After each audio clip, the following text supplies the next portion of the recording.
नमस्कार जैन दोस्तों, स्वागत है आप सभी का आपके अपने YouTube चैनल अभय स्टॉक पर। मैं हूं आप सभी के साथ अभय यादव। साथियों, दुनिया वर्ल्ड वॉर 3 की तरफ बढ़ रही है। ऐसा मैं क्यों कह रहा हूं कि कल यानी कि आज की जो रात अभी बीतती है उसमें चूंकि हमारे अमेरिका और हमारे टाइम में फर्क होता है, इसलिए मैं ये बात बोल रहा हूं। अमेरिका के फाइटर्स यानी कि अमेरिका ने सीधे तरीके से इजराइल और ईरान के जंग में खुद को शामिल कर लिया और उसने ईरान के ऊपर हमला कर दिया। जो अमेरिका कुछ दिनों पहले अभी ये कह रहा था कि हमको 2 हफ्ते का समय चाहिए, हम इजराइल और ईरान के वार में शामिल नहीं है, जो ये सफाई दे रहा था ट्विटर पे आकर साफ साफ बता रहा था, अचानक उसने हमला कर दिया और ईरान के 3 परमाणु ठिकानों पर यह हमला किया। तो मैं ये बात क्यों कह रहा हूं कि क्या वर्ल्ड वॉर 3 होने वाला है, क्योंकि अगर ईरान ने इस पर हमला किया अमेरिका पर, या फिर अमेरिका के जहां सैनिक बैठे हुए हैं या फिर जो भी बेसेस हैं वहां पर अगर ईरान ने हमला किया, क्योंकि रसिया ने भी कुछ समय पहले अमेरिका को वार्निंग दी थी कि आप इसमें डायरेक्ट मत कूदिएगा, लेकिन अब यहाँ पर तो अमेरिका जो है कि वो खुद ही कूद चुका है, जिसकी वजह से उसका खुद का क्रिटिसिज्म उसके देश में भी अब इस समय स्टार्ट हो गया है। आइए पूरी चर्चा को, पूरी बात को, पूरे इस समाचार को आपको विस्तार पूर्वक से समझाते हैं और बताते हैं कि क्या हुआ है, किन किन ठिकानों पर हमला हुआ है और ये कितने महत्वपूर्ण थे और इजराइल क्यों आज तक ऐसा नहीं कर पा रहा था। इजराइल ने तो इतने हमले किए थे, वो चर्चा में क्यों नहीं थे और इनसे मतलब हमला करने के बाद ऐसा क्या हो गया है। आइए सारी चीजों को अच्छे तरीके से समझते हैं। साथियों, ये B-2 बॉम्बर्स ने इसमें जो है कि तबाही मचाई है, जो करीब 13,000 किलोग्राम का जो बम था वो इस पर ईरान के जो बेसेस थे वहां पर गिराया गया है। आप यहाँ पर देख सकते हैं कि जिसके बाद आज ही की ये न्यूज है 10:35 पर कि US join Israel air campaigning strike 3 nuclear sites in Iran, यानी कि ईरान के 3 न्यूक्लियर साइट्स पर इन्होंने हमला कर दिया, जिसमें आप यहाँ पर देख सकते हैं कि इजराइल ईरान वॉर, ये जो है ये नंबर 1 पे ट्रेंड कर रहा था ट्विटर पे, और वर्ल्ड वॉर 3 ये यहाँ पर ट्विटर पे 2nd नंबर पे ट्रेंडिंग करने वाला जो था, जिसके बाद 3rd नंबर पे यूएस एयरफोर्स जो है कि ट्रेंड कर रहा था। आइए आगे बढ़ते हैं। साथियों, 22 जून 2025 को राष्ट्रपति डोनाल्ड ट्रंप ने सार्वजनिक रूप से पुष्टि की एक ट्वीट के माध्यम से, जिसमें ये ट्वीट है उनका, जिसमें इन्होंने बताया कि we have completed our very successful attack on 3 nuclear sites in Iran, यानी कि ईरान में इन्होंने अपने 3 जो है सक्सेसफुल अटैक कर चुके हैं। ये एक है फोर्डो, नतांज और इस्फहान, ये 3 जगह हैं जहां पर इन्होंने स्ट्राइक को किया। इन्होंने आगे कहा कि all planes are now outside of Iran air space, यानी कि जो सभी फाइटर जेट गए थे वो अब ईरान के एयर स्पेस से बाहर आ चुके हैं। And the full payload of bombs was dropped in the primary sites Fordow, यानी कि जो फोर्डो है वहां के जो प्राइमरी साइट है वहां पर एक फुल पेलोड यानी कि बमों की पूरी बारात को ही वहां पर इन्होंने उतार दिया है। B-2 बॉम्बर के बारे में आपको बताएंगे कि ये इतना खास क्यों है और अमेरिका ने इसी का उपयोग यहाँ पर क्यों किया, क्योंकि ये बहुत ही महत्वपूर्ण है। साथियों, इन्होंने अपनी आर्मी को जो है कि कांग्रेचुलेशंस दिया और कहा कि दुनिया की कोई भी ऐसी जो है कि आर्मी ऐसा नहीं कर सकती। आइए आगे आपको बताते हैं। ये जो है कि 2-3 जगह हैं जिसमें फोर्डो परमाणु सुविधा, नातांज सर्वधर्म परिषद और इस्फहान परमाणु अनुसंधान केंद्र, ये तीनों जो है कि स्थल शामिल हैं।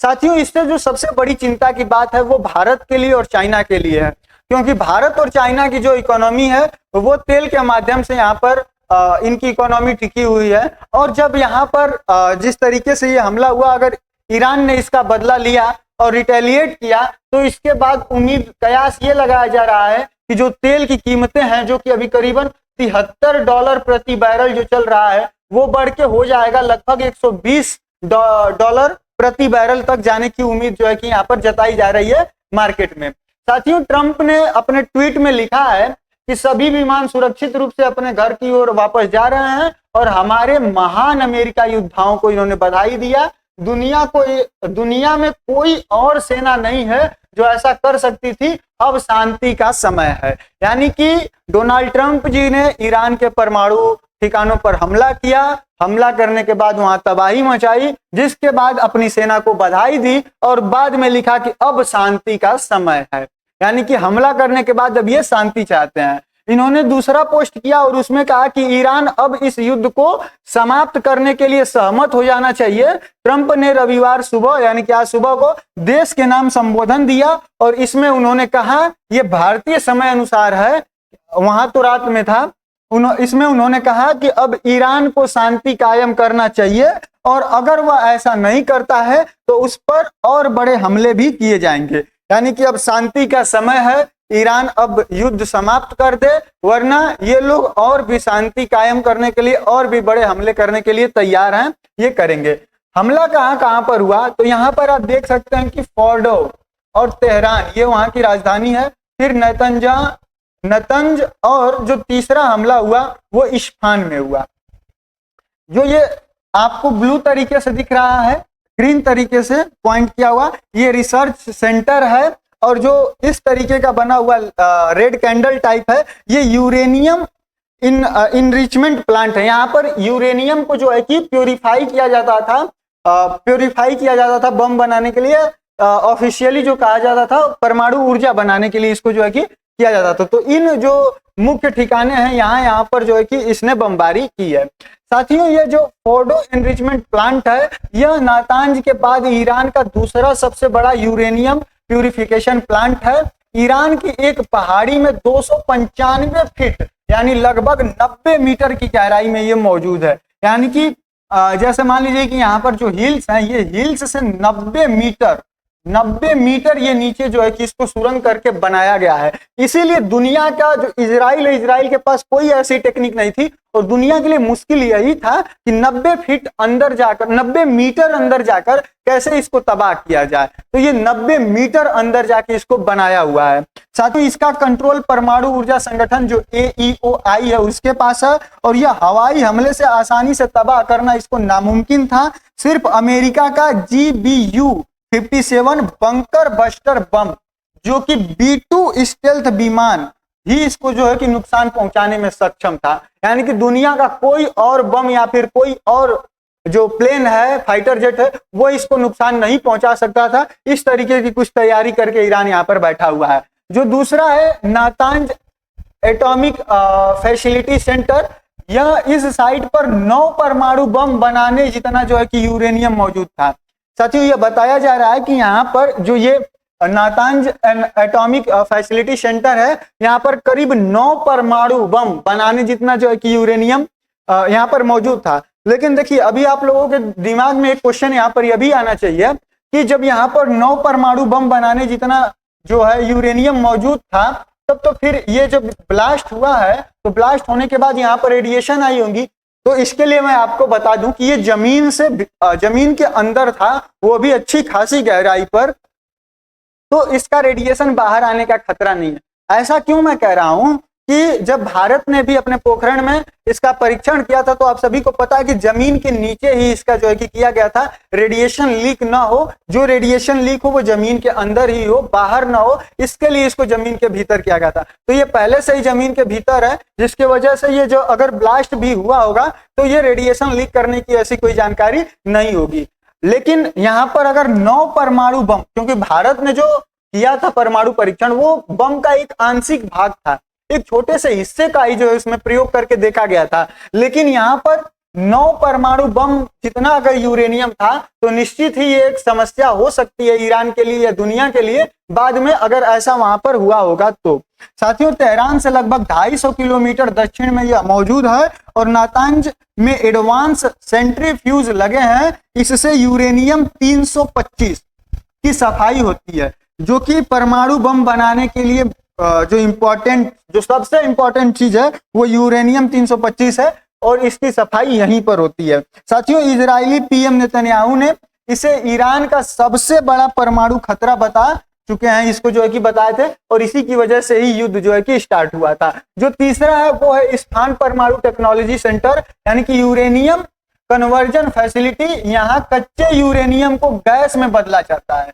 यहाँ पर जो कच्चा यूरेनियम आता है उसको गैस में बदला जाता है, जिसको न्यूक्लियर फैसिलिटी की शुरुआत साल 1999 में हुई थी और इस्फहान में ईरान का एक बड़ा एयरबेस है और यहाँ पुराने अमेरिकी F-14 फाइटर जेट भी जो है कि यहाँ पर मौजूद हैं। साथियों, इस्फहान में हथियार बनाने वाली फैक्ट्रियां हैं और इजराइल ने 13 जून को यह एक एयरबेस पर 3 ड्रोन से हमला किया था। साथियों, यहीं पर जो है कि इसने 3 ड्रोनों से जो इजराइल था वो हमला किया था। और ईरान जो है इतना मतलब निश्चिंत क्यों था? क्योंकि अमेरिका जो था वो लगातार ईरान से कन्वर्सेशन कर रहा था, उनके बीच बात कर रहा था और वो ये सुनिश्चित कर रहा था एक तरीके से कि वो इस पर हमला नहीं करेगा, जिसकी वजह से ईरान जो है कि आश्वस्त था। जिसके बाद ईरान से मतलब ये तो ऑलरेडी समझ जाना चाहिए कि ईरान अब इस पर जो है कि कुछ ना कुछ प्रतिक्रिया देगा। तो उसने वहां के लोगों ने प्रतिक्रिया दी जिसमें लिखा गया कि Mister President you begin this we will end it. यानी कि आपने, ये डोनाल्ड ट्रंप को कह रहे हैं कि मिस्टर प्रेसिडेंट आपने स्टार्ट किया लेकिन हम इसको जो है कि खत्म करेंगे।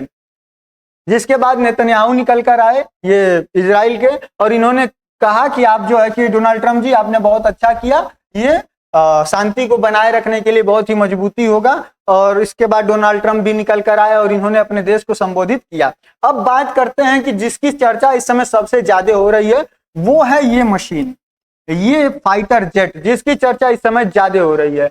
इसका नाम है B-2 बॉम्बर और यह जब कल उड़ा था, यहां पर दिखाई नहीं दे रहा है, मैं आपको दिखाता हूं। देखिए यहाँ पर जब ये कल उड़ा था तो ये रात में 10:32, यहाँ पर आप टाइम देखिए 21 जून 2025 10:32 पर ही ये खबर निकल कर आ गई थी कि जो ये B-2 बॉम्बर है ये यहाँ पर उड़ा हुआ है, अमेरिका के एयरबेस से ये उड़ान भर चुका है। यानी कि लोगों को इसके कयास पहले ही लगने शुरू हो चुके थे। तो जब जो सबसे इंपॉर्टेंट रोल निभाया है वो इसी ने, और मात्र 3 फाइटर जेट ही यहाँ से B-2 बॉम्बर्स उड़े थे और इन्होंने पूरा यूरेनियम का जो जितना भी यूरेनियम का इसके पास भंडार था सबको तबाह कर दिया है ईरान का, अमेरिका ने। आइए बताते हैं अब आपको इसके बारे में थोड़ा सा। साथियों, जो B-2 बॉम्बर है ये स्टेल्थ बॉम्बर है, दुनिया का सबसे महंगा विमान है और यह 3 दशकों से भी ज्यादा वक्त से अमेरिका स्टेल्थ टेक्नोलॉजी की रीढ़ रहा है। साथियों, इसे बनाने में नॉर्थरोप ह्यूमन के अनुसार इसके अंदर दुश्मन की सुरक्षा भेदने की काबिलियत है। यानी कि आप जैसे भारत के पास S-400 है रशिया से लिया हुआ, उसको भी ये भेद सकता है। यानी कि मेन जो इसका काम है वो स्टेल्थ टेक्नोलॉजी है, इसकी इतनी बेटर है कि इसको दुनिया का कोई भी रडार अभी पकड़ नहीं सकता है। साथियों, ये जो B-2 बॉम्बर है इसको अत्याधुनिक टेक्नोलॉजी के साथ डिजाइन किया गया है और यह सभी ऊंचाइयों पर मार करने में की क्षमता रखता है और एयर डिफेंस सिस्टम को भी भेदने के लिए जाना जाता है। यानी कि आपका कोई भी एयर डिफेंस सिस्टम हो ये उसको भेद सकता है। साथियों, यह विमान रडार की पकड़ में भी आसानी से नहीं आता। यानी कि अगर ये कह कर रहा है कि मैं आपको मारने आ रहा हूं, जिस तरीके से पाकिस्तान को पता था कि भारत हमला करेगा, भारत की ब्रह्मोस गई तबाह करके चली आई, पाकिस्तान को भनक तक नहीं लगी कि ब्रह्मोस आ रहा है, कुछ इस तरीके का ये फाइटर जेट है। यानी कि ये इस तरीके का है कि अगर ये बोल के आया कि मैं तुमको मारने आ रहा हूं, उसके बावजूद भी जिससे ये कह रहा है उसको जानकारी होते हुए भी वो अपनी सुरक्षा नहीं कर पाएगा। ये इस तरीके का जो है कि फाइटर जेट है। साथियों, इसकी फ्लाइंग विंग डिजाइन, रडार और जो रडार जो एब्जॉर्बमेंट मटेरियल है और कम इंफ्रारेड सिग्नेचर की वजह से इसका जो रडार है वो क्रॉस सेक्शन एरिया लगभग 0.001 वर्ग मीटर हो जाता है। यानी कि रडार पर अगर ये आएगा तो 1 किलोमीटर की चीज को ये मात्र 0.001 वर्ग मीटर में दिखाएगा। यानी कि एक छोटे से पक्षी के रूप में, यानी कि किसी को शक ही नहीं होगा कि ये जो है कि फाइटर जेट हो सकता है। इस तरीके का यह कुछ है। साथियों, ये इस तरीके से बम वर्षा करता है, एक ही बार गुच्छे में पूरा जितना बमों का खानदान है, जितना सब कुछ फैमिली रिश्तेदार जो भी है, बमों के सारे लोगों को एक ही साथ ड्रॉप कर देता है। और ये बम भी एडवांस टेक्नोलॉजी वाले हैं, यह नहीं कि गिरे धड़ाम से, जहां मन हुआ वहां फट गए, जहां गिरे सरफेस पर, मान लीजिए बम सरफेस पर आके टकराया और फट गया, नहीं, ये इस प्रकार के बम नहीं है। इन बमों की भी खासियत है। आइए मैं इसकी खासियत को एक बार बताता हूं, उसके बाद आपको इसको समझाता हूं। ये बंकर बस्टर बम है।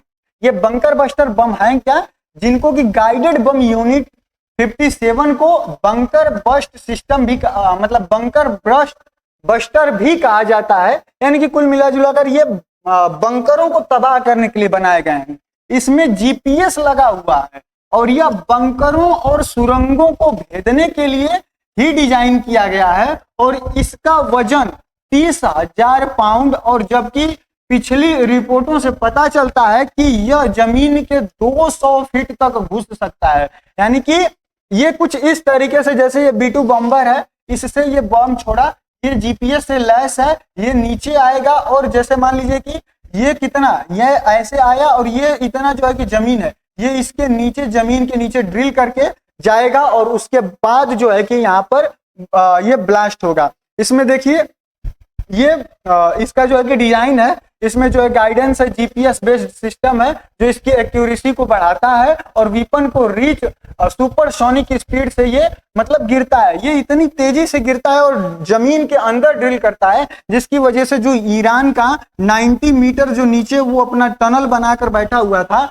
उसमें जो है कि यही इसीलिए इसका जो है कि यूज किया गया है उसको तबाह करने के लिए। साथियों इसकी लेंथ होती है 6.2 मीटर, इसका डायमीटर 0.8 मीटर होता है, इसका वेट करीब 14 मैट्रिक टन होता है और ये इसका वारहेड यानी कि ये अपने सर पर बॉम्ब कितना लेकर जा सकता है, तो वो 2.4 मैट्रिक टन का जो है कि ये बॉम्ब अपना लेकर जाता है। ये पेनिट्रेशन करता है, मतलब कि ड्रिल करता है जमीन के नीचे 60 मीटर से लेकर 60 मीटर 5000 PSI जो कंक्रीट है उसको ये ड्रिल कर सकता है, 8 मीटर 10,000 PSI के प्रेशर से और 40 मीटर मॉडरेट हार्ड रॉक को भी ये जो कि आसानी से छेद करके वहां पर जाकर ये फट सकता है। तो कुछ इस तरीके का यह है।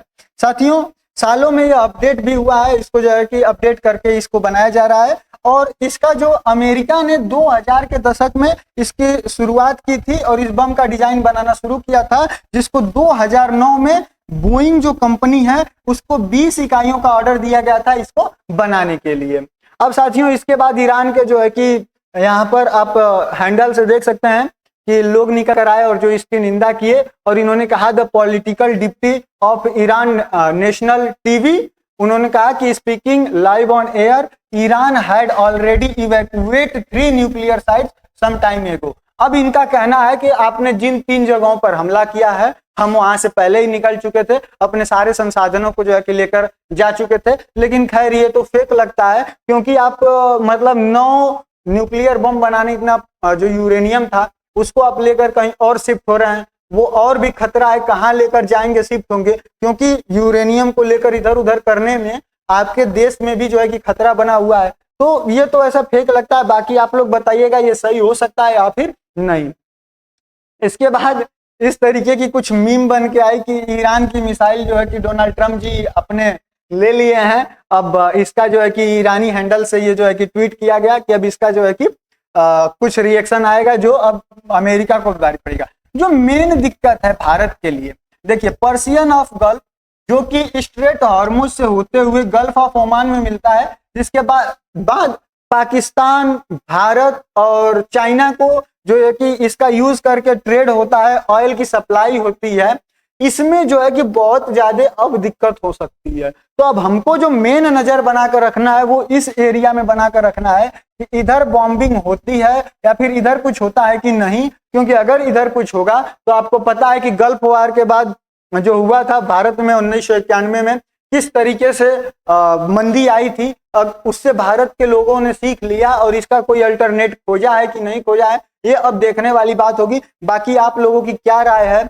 इसमें? जो सबसे ज्यादा मोए हुआ वो हुआ पाकिस्तान के जो जिनको सो कॉल्ड मार्शल मतलब चीफ ऑफ मार्शल बनाया गया आर्मी का, क्या नाम है इनका, मैं तो नाम भी भूल जाता हूँ, आसिम मुनीर। तो इनको जो है कि बनाया गया, तो उन्होंने अभी यहाँ पर दावत खाई और दावत के बाद कहा था कि डोनाल्ड ट्रम्प जी को नोबेल देना चाहिए शांति के क्षेत्र में। इन्होंने दुनिया में शांति स्थापित की, अमेरिका और भारत और पाकिस्तान का युद्ध रुकवाकर, जो कि खुद ही इसने कबूल भी कर लिया कि पाकिस्तान का युद्ध और भारत का युद्ध जो है कि अमेरिका का इसमें कोई भी इंटरफेयर नहीं था, ये सिर्फ और सिर्फ हम दोनों की बातचीत से ही सॉल्व हुआ था। तो मोयो पाकिस्तान का भी हो गया बाकी आप लोग अपनी राय कमेंट सेक्शन में जरूर बताइएगा। मिलते हैं अगले वीडियो में किसी अन्य टॉपिक के साथ, तब तक के लिए जय हिंद जय भारत।